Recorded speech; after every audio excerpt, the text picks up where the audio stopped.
e eu abro a palavra aí aos 8 para darem uma saudação inicial e a gente parte aí para as perguntas, ok?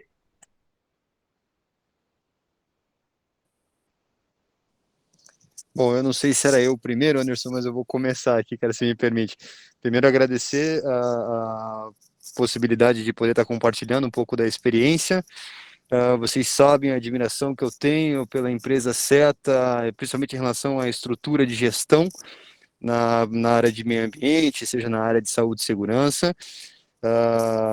Agradecer mais uma vez estar participando com pessoas que eu, de fato, já pude também ter algumas experiências, que é, por exemplo, o Adalto já trabalhou também com a gente, já também presenciou alguns eventos com a gente no Complexo Folha Larga Norte, e eu espero aí, junto com vocês aí, poder contribuir ao máximo aí com o conhecimento que eu tenho e também aprender um pouco aí com esse pessoal, que tem um time de primeira aí, né? Tem um time de alta qualidade aí, né? Vamos falar assim. Então, vamos lá. Anderson, eu posso pegar daqui. Muito obrigado primeiro pelo convite, né? E pela oportunidade de estar junto com vocês, fortalecendo aí cada vez mais a nossa parceria com a SETA, também com a EDF. Prazer em rever o Ramon, espero que esteja tudo bem com vocês, né? O desafio lá em Folha Larga foi muito legal com a EDF, o apoio do Ramon foi fantástico para a gente fazer um trabalho legal lá. E espero, lógico, né, como parceiro de vocês, continuar nesse desafio aí em 2021.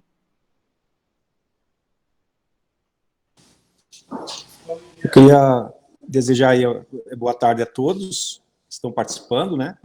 E ao pessoal aqui da obra, em especial, né, que fez essa organização do evento, ao Anderson pela iniciativa, né? Dessa complementariedade da Semana da Sustentabilidade, né, com essas lives no final de dia, realmente foi uma ideia fantástica, né? E a equipe aqui da obra, né, em especial aí a Anne, que trabalhou com bastante esmero aí na organização, e agradecer aí o Adalto pela participação, né, Adalto, e o Ramon também, em especial vocês dois aí, né, grandes parceiros nossos nesse evento aí da SETA.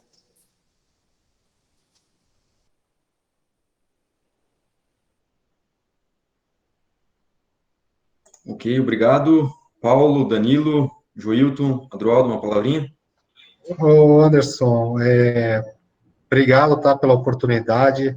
Está sendo um momento ímpar, né, na história da SETA, né, todo o trabalho aí que a Anne fez aí durante a semana, durante o dia, né, é um esforço incalculável aí para ter uma semana de sustentabilidade durante o dia e a gente ter palestras, né, e lives durante a noite. Então, acho que é um momento único aí, uma iniciativa que acredito eu que vai estar sendo replicado para outros projetos, né? E de antemão aí agradecer a presença de todo mundo, né?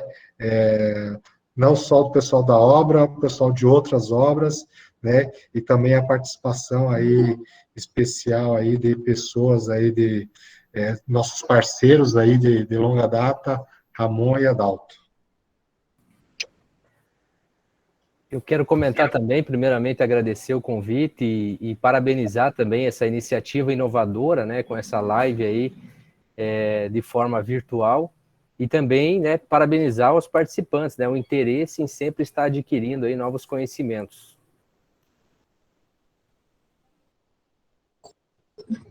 Também gostaria de agradecer aí o convite, né?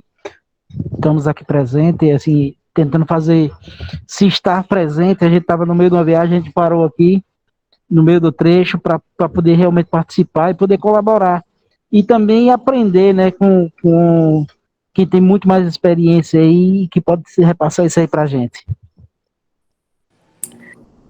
Boa noite, pessoal. Quero agradecer também, né, principalmente ao Anderson Malf, ter me convidado a participar desse fórum, né, dessa live. E eu estou participando presencialmente aqui também durante os dias, né? E posso dizer que está sendo muito eficaz, está sendo muito prazeroso E tenho certeza que aquele cara lá, aquele colaborador lá da ponta, ele está muito feliz, muito satisfeito, né? Ontem, por exemplo, teve um teatro na hora do almoço e foi bem bacana, o pessoal gostou bastante, né? Paulo participou também, o Paulo Montenegro. Então, assim, está sendo bem gratificante, ok? E obrigado a todos pela presença. Tranquilo. Então, eu peço que todo mundo deixe a câmera ligada, o microfone desligado, e aí a gente vai dar sequência. O engenheiro Janderson, né, que é o nosso engenheiro residente aqui do Complexo Eólico Ventos da Bahia 3, também está fazendo um trabalho fundamental aqui, dando total apoio também que a obra ocorra, como as demais áreas de apoio, né, administrativo, RH, engenharia e tudo mais. Então, a primeira pergunta, vamos lá, pode passar aí, vou direcionar a primeira pergunta ao Ramon, e depois a gente pega os comentários do Adalto. O primeiro tema, e me perdoe aí, pessoal, eu estou aqui de moderador também, eu não tenho aquela experiência, né? Não é o Silvio Santos, o Faustão, mas é o Anderson da Seta. Ramon, o que é sustentabilidade para você, meu amigo? Vamos lá, mas tá bem, Anderson, tá bem, fique tranquilo que tá bem, cara. Bom, cara, sustentabilidade, eu confesso para vocês que é uma palavra hoje que está na moda, né? Tudo que você fala hoje envolve a questão da sustentabilidade, mas a grosso modo, e hoje eu tendo até uma filha e até você consegue enxergar melhor isso e sentir melhor isso, obviamente é a utilização dos recursos naturais que a gente tem hoje disponível, né, de uma forma que a gente não comprometa esses recursos para as próximas gerações que virão, né? E aí quando você tem um filho, por exemplo, né, não sei se acho que isso é um sentimento que é de pai, é sentimento de mãe, bom, é justamente tentar deixar pelo menos tudo aquilo que você teve de oportunidade, falando de recursos mesmo, para o teu filho, se não até uma situação ou uma condição melhor, né? A gente sabe que o planeta ele possui uma limitação de recursos e que se não forem utilizados de maneira devida, uma hora vai acabar, né? E o ser humano ele depende disso, ele precisa disso para sobreviver. É até um pouco engraçado falar disso, porque a gente atua em uma área de energias renováveis aqui na IDF, né? E esse propósito da energia renovável vai diretamente de encontro a esse conceito de sustentabilidade, né?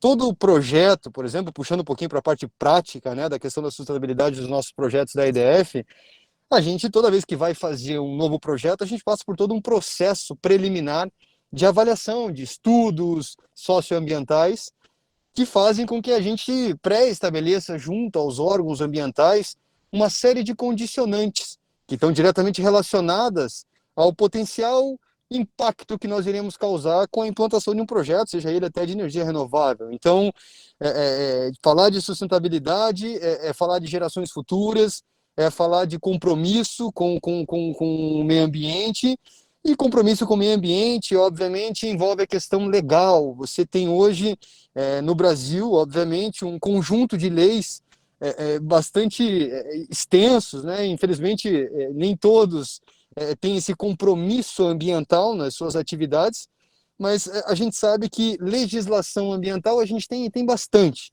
né? Para poder auxiliar, para poder nortear o caminho mais adequado para se chegar nessa tal sustentabilidade. Seja nas questões de condicionantes ambientais, que nada mais nada menos é do que a gente tentar, de alguma forma, compensar ou até mitigar os impactos que temporariamente serão causados na implantação de um projeto, seja um projeto eólico ou um projeto solar. Eu vou falar aqui porque é minha casa, tá? Então, vou puxar a sardinha para o meu lado, mas a ideia principal é essa, é a gente tentar entender, né, o propósito da questão de você estar obedecendo, muitas vezes, questões simples de comportamento, questões de resíduos, questões de utilização de transporte público. Não vou entrar em detalhes aqui, mas a intenção principal da palavra sustentabilidade está justamente na questão voltada para a conscientização, né? Nós temos hoje uma realidade política no mundo que favorece ao avanço de novas oportunidades de tecnologias renováveis. Você vê isso hoje falando um pouquinho de política, mas os Estados Unidos recentemente já está assinando uma série de acordos para se implantar recursos tecnológicos para alavancar as questões de sustentabilidade em relação a carros elétricos e tudo mais. Eu não vou entrar também no detalhe da fabricação e do consumo de insumos em relação à fabricação do carro elétrico, mas o conceito é voltado para a questão de sustentabilidade, né? O combustível fóssil, muitas vezes foi utilizado durante anos pela humanidade, já está, obviamente, não vou dizer que está saturado, mas já está se confrontando com uma nova tecnologia que até um tempo atrás era muito cara. Você falar hoje de um parque solar, de um parque eólico, está muito mais atingível, está muito mais fácil de você enxergar a possibilidade da implantação de projetos desse porte nos dias de hoje do que era antigamente. Hoje você vê diversas empresas pequenas instalando painéis solares nas casas, então isso é o bacana da coisa, né? E eu sou engenheiro ambiental de formação, né? Quando eu fiz a engenharia ambiental, eu achava que isso ia durar, sei lá, 20, 30, 40 anos para chegar à realidade, né? E não é por aí. Você vê que a tecnologia, ela não obedece bem uma velocidade, né? Ela atropela, ela tem um avanço exponencial. Coisas que não se imaginavam, ou que se imaginavam que ia acontecer daqui 30, 40 anos, está acontecendo daqui 5 ou até menos, né? 5 anos ou até menos. Então, a ideia da sustentabilidade é isso. Por mais que eu traga um conceito de energia renovável, além disso, eu ainda tenho uma série de situações que eu tenho que atender. Porque, querendo ou não, eu implantar um parque eólico, um parque solar, eu vou estar desmatando, eu vou estar atuando nas comunidades ao redor daquele projeto, porque eu vou estar passando máquina, outra coisa que é importantíssima, eu vou estar precisando contratar mão de obra local, que é outra coisa fantástica que a sustentabilidade traz, né? Que é a sustentabilidade quando eu falo de preocupação socioambiental? É você tentar desenvolver, que é o exemplo daqui de onde eu estou, que eu estou exatamente em Bonito aqui nesse momento, tentar trazer o povoado que até então não tinha muitas expectativas de se desenvolver, eu falo isso culturalmente mesmo, né? Até em termos de infraestrutura, para um patamar mais elevado, né? Trazer as pessoas, fazer com que pessoas que até então não tinham uma oportunidade de estudo ou não tinham uma oportunidade de trabalho, hoje se tornem grandes profissionais, sejam mecânicos, sejam eletricistas. Então, isso é sustentabilidade, é tentar trazer, né, cada vez mais as pessoas de uma forma com que a gente faça as coisas se desenvolverem, a população se desenvolver economicamente, falando também, mas de uma forma que não prejudique, né, que não comprometa os recursos que precisam ficar para as gerações futuras. Então, nada melhor do que falar em eólico e solar aí, nesse aspecto. Ok, Ramon. Adalto, meu amigo. Ok, obrigado. Pessoal, reforçando aí as palavras do Ramon, realmente, sustentabilidade sempre foi, e hoje cada vez mais, você fazer hoje, usar os recursos que a gente tem hoje, que o mundo, que a humanidade consome, pensando no futuro, o que a gente vai deixar para depois. Agora, eu queria ressaltar aqui, aproveitar a oportunidade, relembrando, lá, sem ser professor, mas relembrando o conceito, o início lá do conceito do John Elkington dos 3 P's, né? P de planet, P de people e P de profit, de lucro. É interessante como esse conceito, né? De vez em quando a gente reforça um ou outro P. O P do planeta, sustentabilidade é óbvio. E hoje em dia, a gente está passando por uma conjuntura, uma situação mundial que, na minha opinião, caracteriza a importância do P, people, pessoas. Porque não tem negócio no mundo, aliás, a gente está vendo isso, né? Negócios caindo, não se sustentando, por quê? As pessoas não estão podendo, não têm condições de trabalhar, desenvolver. Quem não vê isso e quem não luta para mudar isso é aquele cego, é o pior cego que tem, né? Então, felizmente, os dirigentes mundiais estão vendo isso, a mudança que está tendo de 180 graus na política ambiental e de sustentabilidade como um todo, envolvendo também a área de saúde nos Estados Unidos, está mostrando isso. Porque se o P, um dos 3 P's do John Elkington, né, da sustentabilidade, que é pessoas, não for bem cuidado, não tem negócio. Não tem negócio. Então, tem que cuidar da saúde, da segurança, né, das pessoas. E o S de saúde hoje é o que está mais iminente. Né? Sem saúde, o pessoal, o negócio estão acabando, simplesmente. E o desemprego aí aumentando. Então, só complementando e reforçando o que o Ramon muito bem colocou, né? Recursos do meio ambiente e o lado sócio, a gente está vendo hoje, claramente, não precisa falar muito, a importância que tem em termos pessoas bem tratadas, bem conduzidas, né? Nos aspectos de saúde e segurança também. É só esse ponto que eu queria reforçar. Ok, obrigado, Ramon, obrigado, Adalto. A importância aí desse tema, né, de sustentabilidade. Beleza, vamos para a segunda pergunta, e agora a gente segue aí com a questão de 1 minuto para a Anne e 1 minuto para o Adroaldo. Então, a minha pergunta aqui vai para a Anne. Na sua opinião, como devemos proceder para engajar a obra no tema sustentabilidade?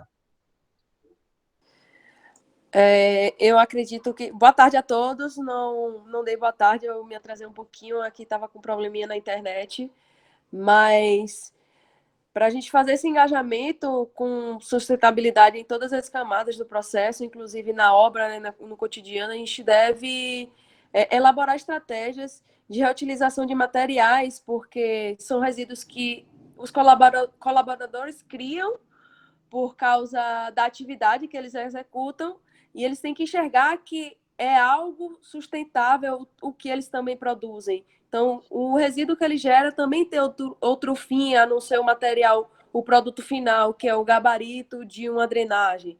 Esse resíduo pode servir para cercamento de uma área, de um galinheiro, como muitos já têm essa consciência aqui, né? Então, a gente poderia trazer mais estratégias de como reutilizar esses resíduos para que eles vejam que não é só o resto de madeira, são outros tipos de resíduo, né? Que a gente pode conseguir colocar no processo sustentável. Ok, Anne, obrigado. Adroaldo, com você, meu amigo. Boa noite, pessoal. Acredito que a gente tem que aprimorar a educação, né? Primeiro ponto é exatamente fazer chegar a ideia da sustentabilidade para todas as camadas, né? Seja de uma forma simples, seja de uma forma que todas as camadas entendam o que é a sustentabilidade, né?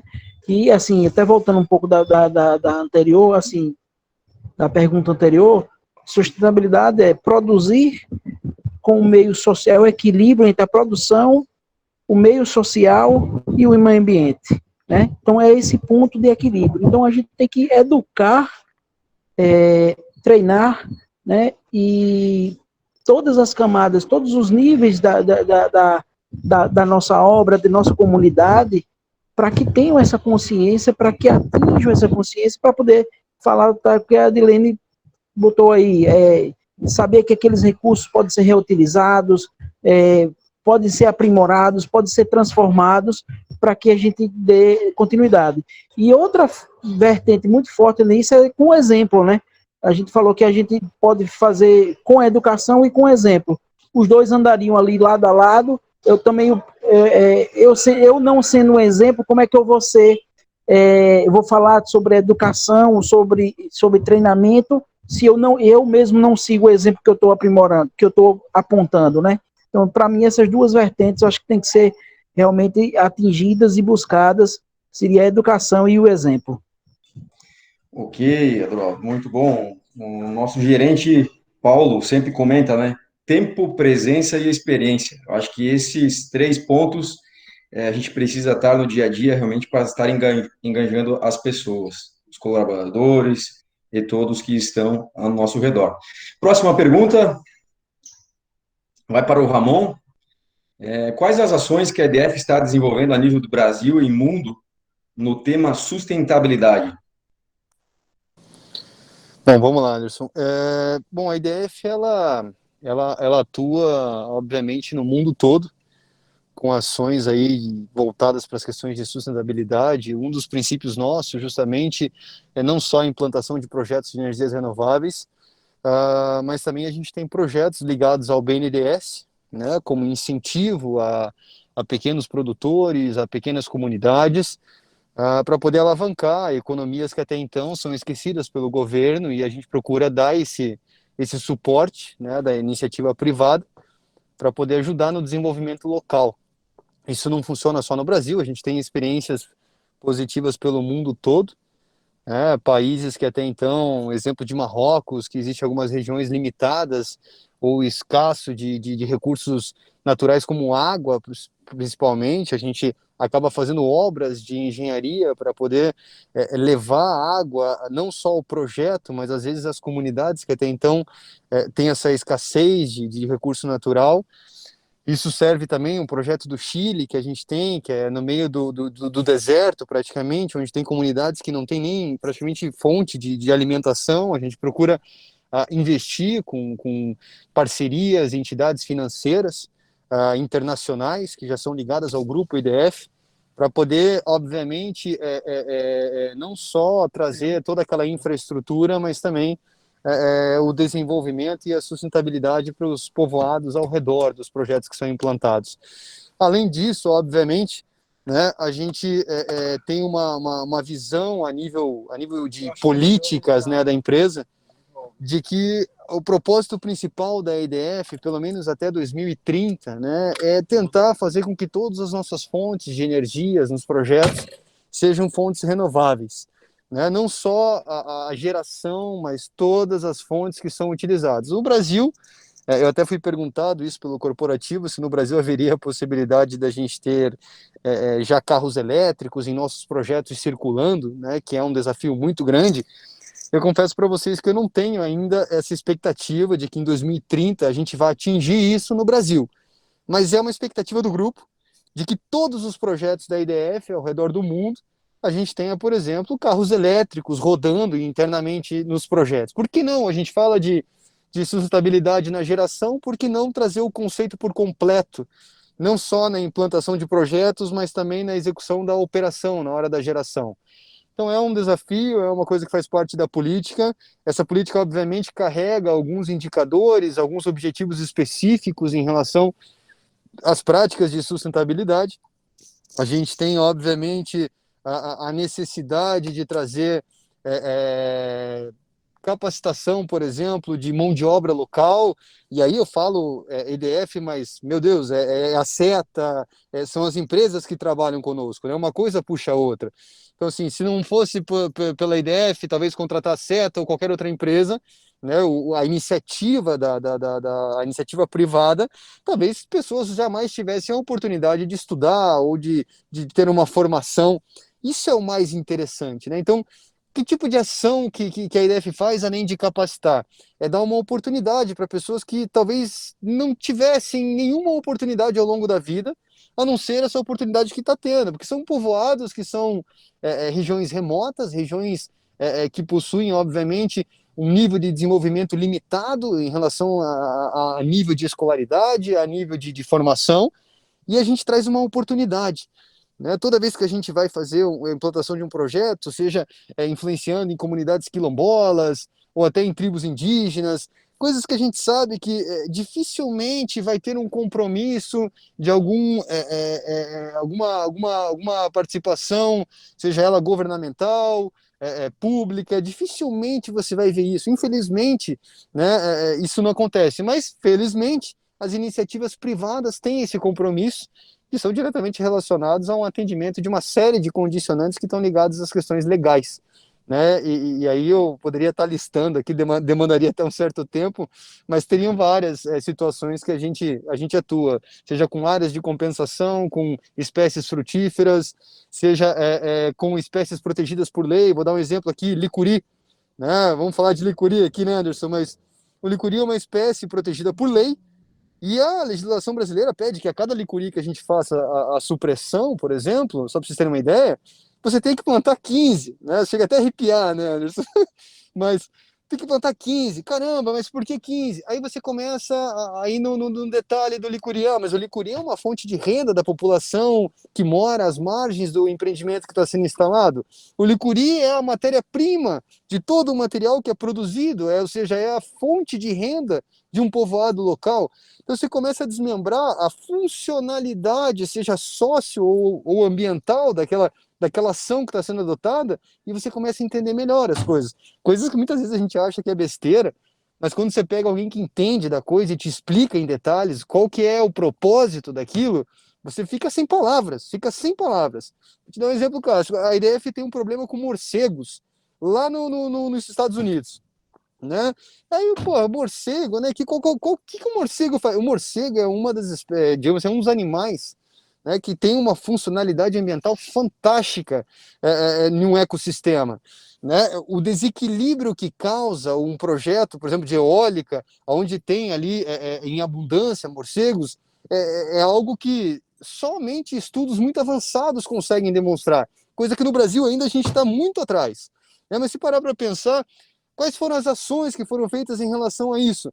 Cara, foi instalado alto-falantes ao redor dos aerogeradores, porque a frequência do ruído das pás atraía os morcegos até o aerogerador e vários morcegos estavam morrendo. A taxa de mortalidade de morcegos aumentou drasticamente nos Estados Unidos. E aí, quando o estudo foi fantástico, se colocaram chips nas patinhas dos morcegos que eram captados, né, pelas armadilhas que são colocadas nas campanhas de fauna, por exemplo, a Equipterofauna, a Anne me corrija se eu estiver errado, mas é a espécie específica dos morcegos. Tá E aí certo, se estudou o comportamento dos morcegos ao redor dos aerogeradores e chegou à conclusão que a frequência do ruído das pás atrair os morcegos de uma forma que eles entendiam que aquilo era de repente um outro morcego da mesma espécie que estava ali naquele local e muitos estavam morrendo por causa disso. Qual foi a ação? Né? A gente instalou alto-falantes nas bases do aerogerador que emitiam frequências sonoras para espantar os morcegos da proximidade dos aerogeradores. Isso reduziu a mortalidade dos morcegos em 80 a 90% nos Estados Unidos. Então são pequenas ações que contribuem com uma coisa que tão grandiosa que muitas vezes a gente não percebe. Então tem diversas ações, cara, eu podia estar aqui só fazendo uma palestra para isso, eu peço desculpas que era essa a intenção, mas tem uma série de ações, né? Tranquilo, Ramon, tranquilo. Adalto, um minutinho aí para você aí. Ok, bem interessante isso aí. Merecia uma outra live, viu, Anderson? Boa, vamos propor aqui, vamos anotar aqui para propor uma nova aí. Com certeza, mas reforçando mais uma vez, eu acho que sempre foi muito importante, agora cada vez mais vai ficar mais claro, né, a importância das grandes corporações, das empresas como a EDF e outras, com cultura aí a nível mundial, com suas ações políticas socioambientais, né?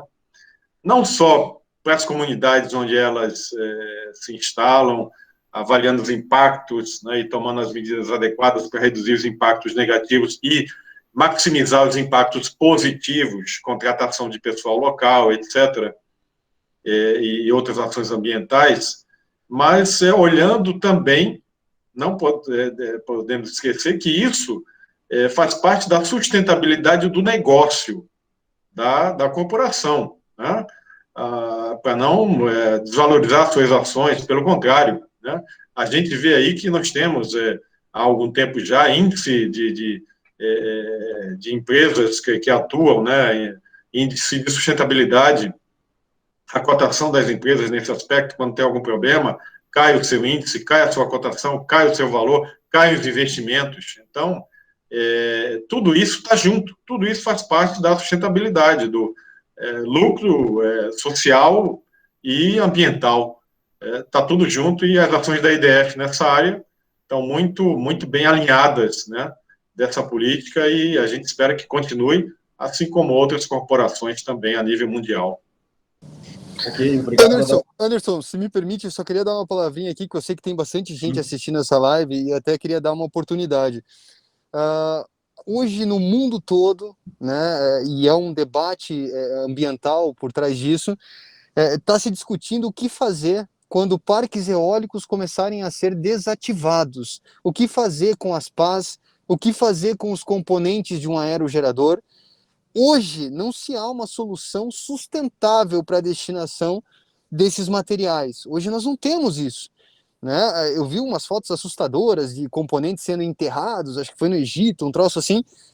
Hoje, os parques mais antigos são dos Estados Unidos. A gente tem parques ali que foram construídos em 1980, alguma coisa, que estão começando a ser desativados, porque normalmente é algo em torno de 25, 30 anos, mas você não tem hoje, no planeta como um todo, porque eu falo isso porque a gente discute isso com diversas empresas a nível global mesmo, você não tem soluções sustentáveis para a destinação dos componentes de um aerogerador, por exemplo. Eu só vou deixar essa oportunidade, porque de repente alguém tem interesse em estudar isso, em levar isso adiante, porque hoje o Brasil tem uma matriz energética eólica muito forte. E isso vai chegar um momento que vai existir uma demanda muito grande para se estudar a destinação desses componentes, né? Então fica uma oportunidade para novos estudantes ou para quem quer ir para a área de tentar buscar estudos, informações acadêmicas, artigos, para a gente poder dar uma solução para isso, que vai ser um grande problema, um grande desafio aí daqui a alguns anos, cara. Boa, Ramon, boa, Ramon. Pauta aí para TCC aí, Pamela e pessoal aí. Vai dar certo. Perfeito, é isso aí mesmo. Boa. Vamos lá, próxima. Meu WhatsApp já está chovendo de estagiários dizendo que já está pensando nisso. Ó, Boa, boa, Ramon. boa. Vamos lá, próxima pergunta, vamos lá. Estamos passando aqui. Pergunta agora para o Danilo. Quais os maiores desafios que você encontrou para executar empreendimentos dentro do padrão de sustentabilidade? Ok, então desafios, né? A gente tem alguns, né? Eu quero citar aí um deles aí, o ajuste do valor do investimento, né? Do empreendimento, para que a gente consiga escolher materiais e serviços menos poluentes, então em prol justamente da sustentabilidade. E outro que eu quero chamar muito a atenção é em relação à mão de obra direta, né? Então, muitos empreendimentos existem colaboradores locais e esses colaboradores não estão habituados com esses conceitos e essas práticas ambientais. Então, cabe a nós, né, por parte da equipe de sustentabilidade das obras, fazer todo um trabalho de conscientização, treinamento, orientações constantes, que no final isso se torna muito gratificante, né? Que o colaborador às vezes mesmo local, ou às vezes mesmo de uma região próxima, não tem o total conhecimento de uma simples segregação de resíduos. Então, eu avalio que esses são pontos, assim, desafios, né, que a gente consegue alcançá-los, né, e buscar, assim, um ambiente melhor aí em prol da sustentabilidade. Isso aí, Anderson. Ok, Anne, coordenadora da Semana de Sustentabilidade, Anne. Eu acho que o grande desafio é a conscientização, né? Porque é algo que é individual e intransferível. Você pode trabalhar em grupo, instruir a treinamento específico, mas depende exclusivamente de cada colaborador para que isso se tenha um padrão. Então, é algo que é construído com o passar do tempo, né? Tanto dentro da empresa quanto na execução de um projeto. Então, é algo que é a conscientização mesmo ambiental, que eu acho que é o maior obstáculo. Ok, Anne. Próxima pergunta. Vamos lá, pessoal.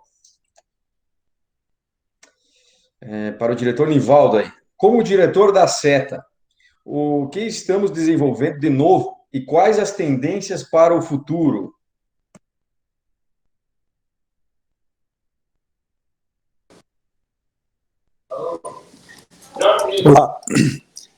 Bom, a SETA ela sempre tem essa vertente, né, da sustentabilidade muito forte em todos os aspectos. Então, o termo sustentabilidade ele é extremamente amplo. Para todo local que você olhar, você vê uma oportunidade de ser mais sustentável, né? Vamos pegar aqui a questão de segurança, né, que é um quesito importantíssimo aí na sustentabilidade, né? A gente está estudando equipamentos, né? Equipamentos com uma tecnologia mais avançada, para que a gente possa eliminar a necessidade de uso de EPI, né? Porque aí a gente fica mais sustentável no quesito da segurança, né?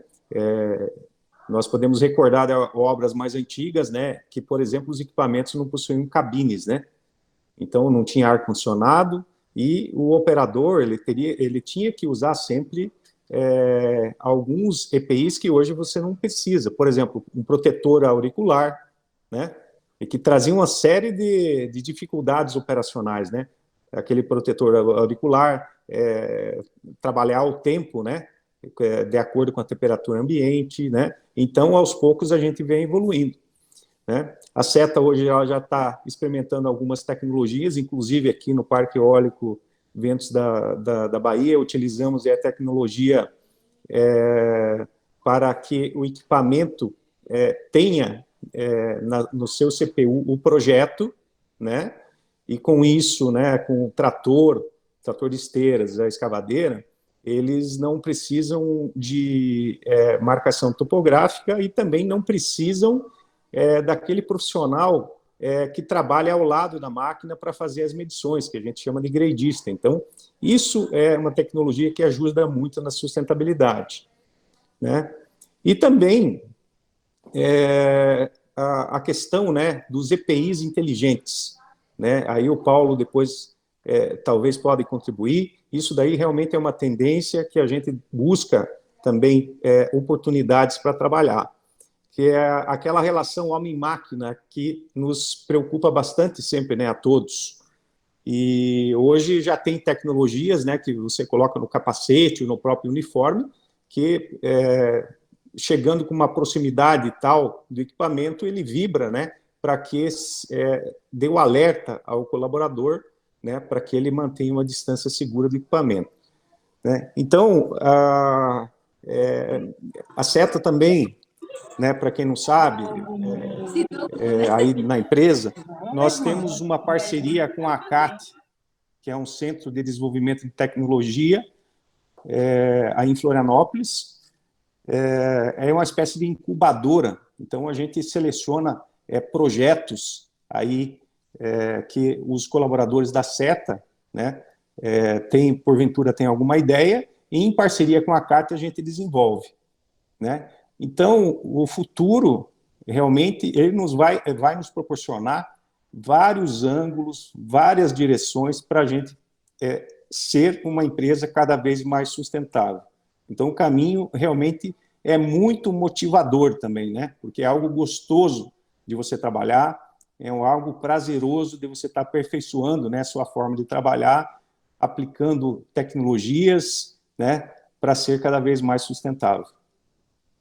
Ok, Nivaldo, obrigado. Adalto, um minutinho para fazer o comentário, por favor.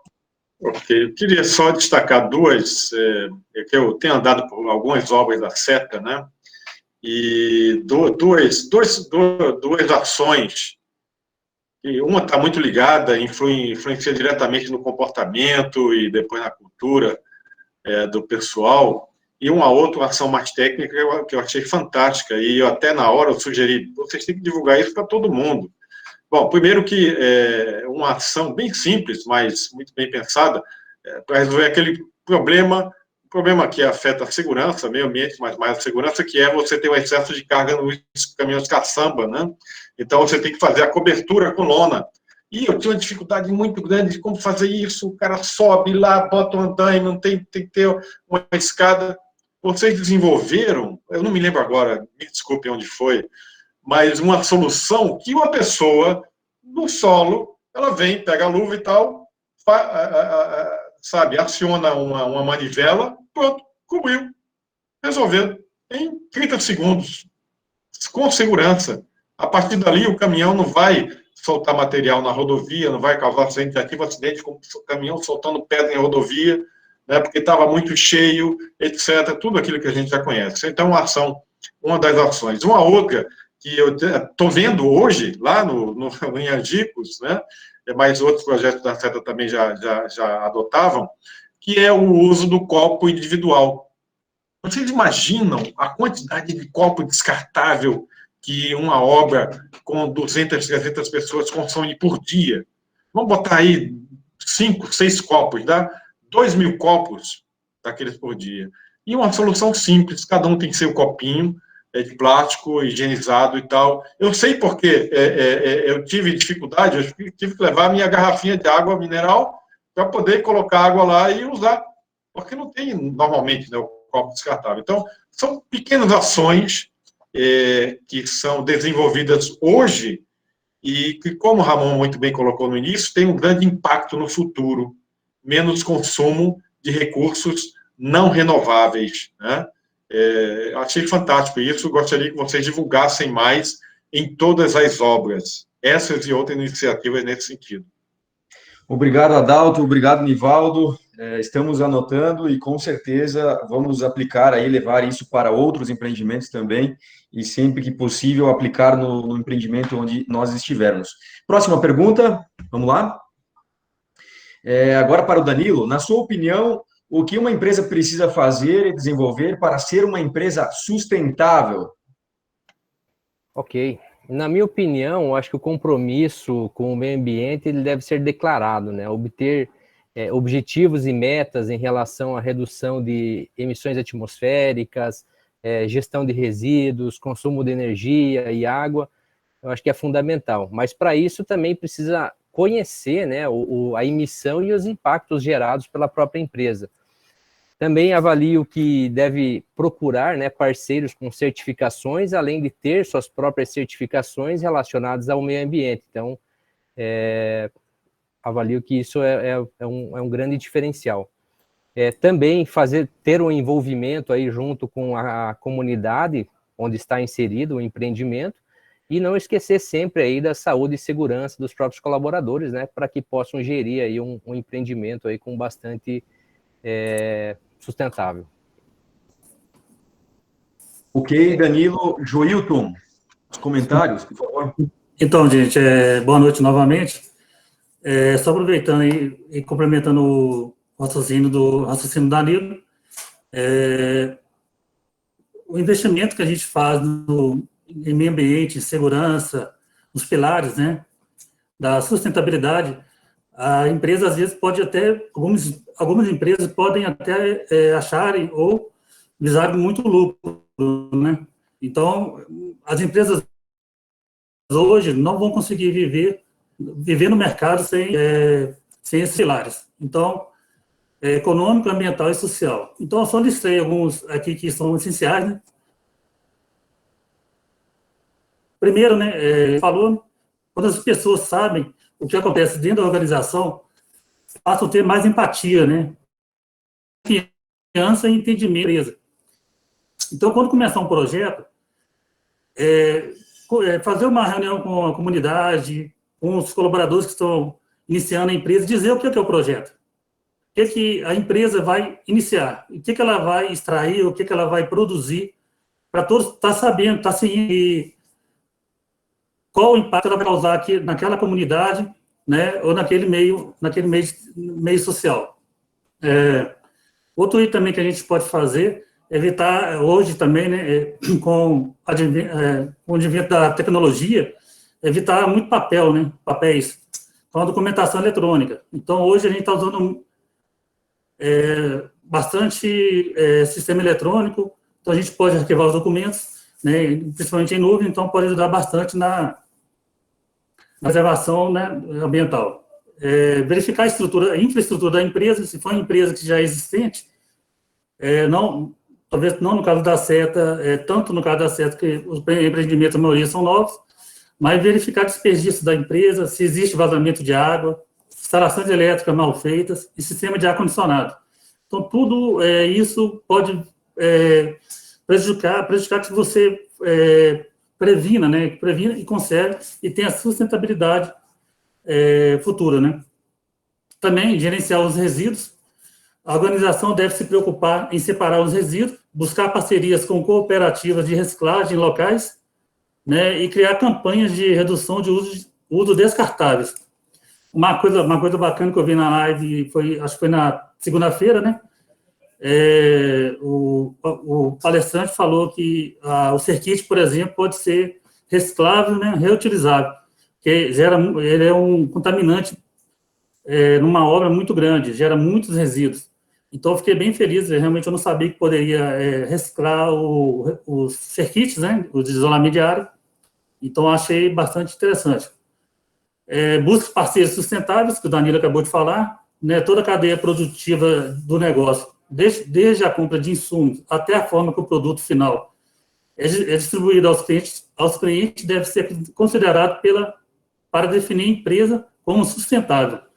É importante quando a empresa for fabricar um produto, for comprar um produto, saiba de onde que provém aquele material, de onde que saiu, de qual país que veio. Né? Então, veio do trabalho escravo, ele veio de desmatamento da Amazonas. Então, a gente saber preocupar com isso. Né? Até o Paulo falou também do selo verde, né? O engenheiro de segurança Paulo, que está em São Gonçalo. Também, complementando, né, para finalizar aqui, treine a equipe, né? Para a organização se tornar uma empresa sustentável, é necessário que toda a equipe tenha conhecimento sobre práticas sustentáveis. E sétimo e último, né, envolva a equipe. Essa é uma oportunidade única de melhorar o relacionamento entre todos e promover a educação e engajamento dos colaboradores. Aí, mal, só para falar aqui rapidinho aqui, eu até peguei na internet aqui só para falar, 11 árvores produzem 1 tonelada de papel. O brasileiro gasta, em média, 44 quilos por ano. Então, cada brasileiro consome meia árvore por ano. Então, multiplica pela população brasileira. Também, gente, imagina só, se a gente não consome tanto papéis, como eu falei inicialmente, e usa o sistema eletrônico. A gente vai estar evitando o desmatamento, correto? Ok? Ok. Obrigado, Joilton. Obrigado, Danilo. Vamos seguir em frente. Eu pedi aqui para o Rodolfo, fiz uma ligaçãozinha aqui para o Rodolfo, ele me deu mais 10 minutos para a gente expandir um pouquinho a live. Então, peço um pouquinho de paciência, nós já vamos finalizar. A janta foi servida, mas não saia sem a sobremesa aí, sem a cereja do bolo. Vamos lá, próxima pergunta. Como um colaborador da SETA pode agir de forma mais sustentável dentro das obras? Paulo Montenegro. Ok, Anderson, boa noite a todos, novamente. Uma questão que eu li esses tempos atrás e achei muito interessante, eu vou compartilhar aqui. Não adianta a empresa querer ser sustentável se o trabalhador não é sustentável, né?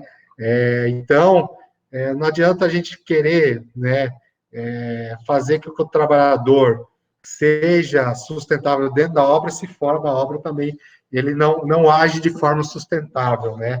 É uma questão que eu gosto muito de compartilhar, né, com todos, é o tema da economia circular, né? É onde você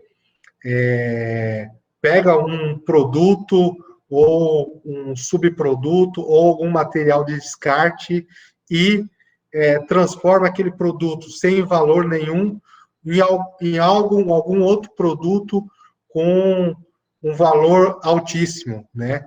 Então, e até mesmo, né, a reutilização de produtos, né, e de matéria-prima que a gente pode, né, desenvolver tanto dentro da obra, né, na minha opinião, para ser algo mais completo, não só dentro da obra, mas fora da obra, né?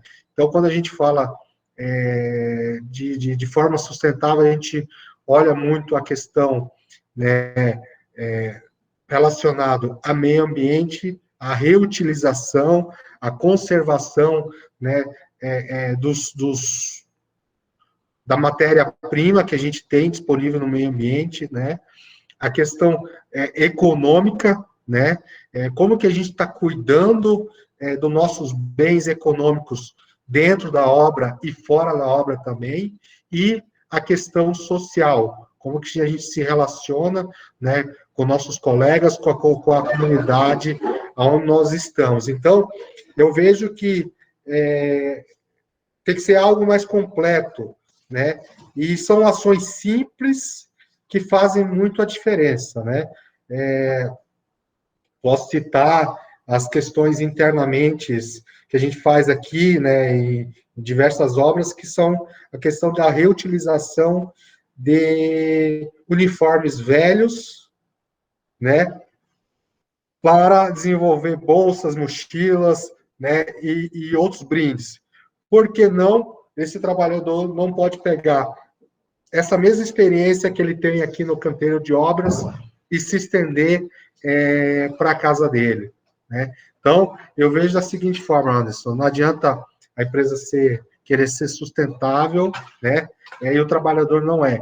E são simples ações, né, que podem fazer a diferença. Ok, Paulo, obrigado. Adroaldo, 1 minuto. Aí eu falo daquela palavrinha mágica que a gente vem falando há algum tempo, né? Engajamento. A gente precisa engajar realmente todos os colaboradores, não só na segurança, também com o tema de sustentabilidade e meio ambiente, né? Então, se a gente tem o colaborador, o funcionário engajado, ele vai buscar, ele vai atrás de informações, ele vai atrás de treinamentos, ele vai se engajar no meio para poder ser apresentado, vai levar isso para casa, vai levar para a comunidade. Então, o engajamento é fundamental. A gente pode dar a ferramenta, a gente pode dar o treinamento, e se a gente não tiver aquele engajamento daquela pessoa, de nada vai servir, né? Então, esse engajamento é fundamental. Para mim, acho que a palavra-chave também no tema de sustentabilidade é engajamento. Ok, Adroaldo. Pessoal, atingimos 19 horas, nós vamos partir para a última pergunta. Eu vou simplificar. Coloca na tela aí, por favor, a última pergunta. Depois nós vamos abrir, se alguém tiver alguma pergunta, considerações finais e a gente encerra a live aí. Acredito que, como o Adalto falou, nós vamos ter que fazer mais. O conteúdo é muito rico. É um desafio aqui deixar só 1 minuto vocês falando, porque vocês têm uma bagagem, uma experiência tão grande para falar, e isso vem somar a cada um que está aqui. Anne, quais os benefícios você acredita que a Semana da Sustentabilidade proporcionou aos colaboradores da obra e da seta em geral? Eu acredito que eles têm um conhecimento, como a gente traz muitas dinâmicas e apresentação de reutilização de resíduos, eles têm o maior cuidado quando vai realizar a destinação de resíduo, né? Então, eles não fazem mais de qualquer jeito, porque eles já sabem que aquele resíduo pode ser produzido um produto através daquilo. Então, e muitos deles conseguem fazer isso, são eles mesmos que me pedem, Anne, precisa de madeira para fazer alguma coisa, e realmente eles depois mandam foto do que foi feito. Então, a consciência quando a gente consegue incluir algo que é da realidade deles, a confecção desses materiais reutilizáveis, eles conseguem ver que também conseguem separar, fazer essa triagem e direcionar até para o uso deles, de algum tipo na rotina deles em casa, né, no cotidiano deles, algo que é real, não é algo que fica só na exposição, eles veem que são coisas simples, né? Ok, Anne, quem quiser falar na sequência do Paulo, erga a mão aí, por gentileza, tem um botãozinho ali, aperta, levantar a mão. Paulo, com você aí as considerações. O Anderson, eu acredito, eu tenho certeza que o grande benefício é a transformação tanto pessoal como humana de cada indivíduo que participa, né, da Semana de Sustentabilidade. Se a gente conseguir mudar o comportamento das pessoas para ter um comportamento mais sustentável, né, que seja 10% da população que a gente atinge na Semana de Sustentabilidade, eu vejo que é com grande valia, né, esse esforço, né, que a obra faz para disseminar o conhecimento, né? Como a Anne falou, a questão de reutilização de resíduos, mas também eu posso citar um tema importantíssimo, né, que foi até citado hoje, que foi até comentado hoje, foi tema de uma palestra, que é a questão da ética. Então, se a gente atingir 10% das pessoas que participaram, né, dessa palestra de ética, das palestras relacionadas à questão social, ambiental e econômico, eu acho que é de muito valia. Então, a transformação das pessoas, na minha percepção, é algo, né, que é algo, um benefício que a SETA está trazendo aí para todos esses colaboradores e não só da obra, como da SETA. Ok, Paulo, obrigado pelas considerações. Pamela, pode tirar a apresentação. Agradecemos aí a todos. Alguém tem mais alguma pergunta? Quer fazer algum questionamento para os nossos convidados? Agora é a hora. Eu queria perguntar para o Ramon, né, que é nosso cliente também, quais os diferenciais de sustentabilidade que ele acredita que a SETA possui hoje e o que é que ele tem a nos dizer também que a gente possa, como sugestão dele, pontos que podemos melhorar. Essa pergunta estava no loop, né, Anderson? Tava, vai lá. Não, tranquilo. Eu tenho uma admiração pessoal e profissional pela empresa como um todo, que vocês atuam na SETA. O diferencial da SETA, eu acho que é a questão estrutural e pessoas.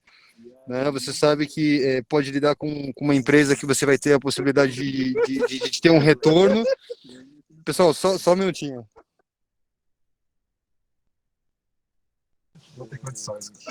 Tá, então, como eu estava falando, desculpe, pessoal, mas o diferencial da SETA justamente é a questão das pessoas que trabalham, a liderança, o engajamento da liderança, para mim, é o diferencial de qualquer empresa, é a questão cultural, né? O que eu falo que a SETA pode e deve sempre melhorar, obviamente, e aí é uma questão particular da IDF, e eu sempre comentei isso, é que o meio ambiente, a gestão ambiental de um projeto, o ponto crítico da gestão ambiental de um projeto é o encerramento do projeto. O encerramento de um projeto, seja da IDF, qualquer coisa, é onde começam as atividades de manutenção de PRAD, de manutenção de áreas de compensação, de plantio compensatório, obviamente, as ações que a gente precisa de monitoramento dessas áreas. E por muitas vezes o que a gente pôde observar é que ótimos profissionais, como é o caso da Anne, o caso da Natália, a gente não conseguiu manter esses profissionais, porque obviamente que a demanda que a SETA tem por outras obras, por outros empreendimentos é muito grande. Eu falo direto com o Paulo fica às vezes, trocando uma figurinha, Ramon, não consigo achar profissional no mercado. Eu sei que isso é complicado. Vocês têm pessoas na área ambiental fantásticas que já trabalharam com a gente, né? Então, o que eu faria de observação hoje é exatamente isso. O final do projeto é o momento crítico da gestão ambiental. Então, assim, a atenção maior é no final. Tá? Então, quando você termina a mobilização, é onde você tira o canteiro principal e você tem que recuperar ele. Quando você termina as obras de canaletas, faz a hidrossemeadura, é onde você tem que manter a irrigação. Porque a gente faz projetos em lugares onde não tem chuva, por exemplo, como a gente gostaria que tivesse. Toda vez que chove, Anderson, que eu vejo a programação do Jornal Nacional que vai chover, eu só penso em PRAD, cara, né? Porque eu sei que se chover, a coisa vai até mais rápido ainda, né? Porque a irrigação é complicada. Você tem que irrigar no começo do dia e no final do dia, porque senão com o calor que faz, vai evaporar tudo, você não vai aproveitar nada disso. Então, assim, o desafio maior, e o que eu acho que a SETA deve realmente melhorar no meu aspecto, tá? É o ponto final, é a entrega do projeto na gestão ambiental.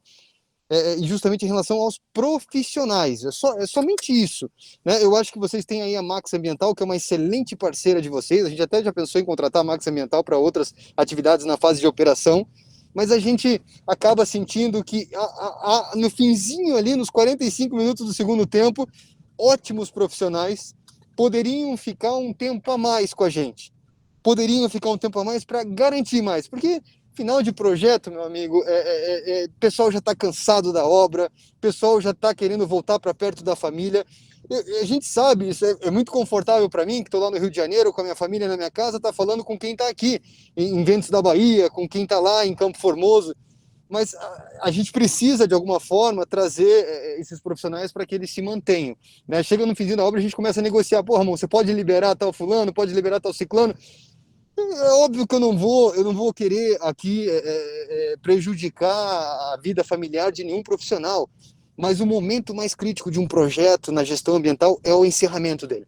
É o encerramento. Então, se a gente não entregar para o time de operação da IDF uma área de PRAD, uma área de compensação, uma área de conectividade de uma reserva legal, da maneira adequada, ou seja, o que é a maneira adequada? Porque no meio ambiente é tudo subjetivo, é complicado lidar com o meio ambiente, é tudo subjetivo, mas o que é bom para você? É uma planta de 2 metros, é uma planta de, sei lá, de 30 centímetros de largura, de caule assim assado?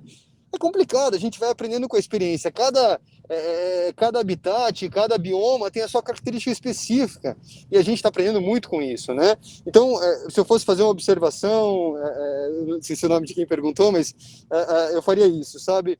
Tentar manter a gestão ambiental com ótimos profissionais, como a SETA tem, no momento mais crítico do projeto, que é o encerramento, né? De repente, tentar fazer com que esse profissional fique mais engajado, né? Porque eu sei que, por exemplo, vou dar um exemplo aqui, tanto a Anne quanto a Natália são excelentes engenheiras ambientais, mas a gente sabe que elas não têm condição de tocar um projeto à distância e se dedicar como estavam se dedicando anteriormente, locadas dentro do projeto que elas atuam.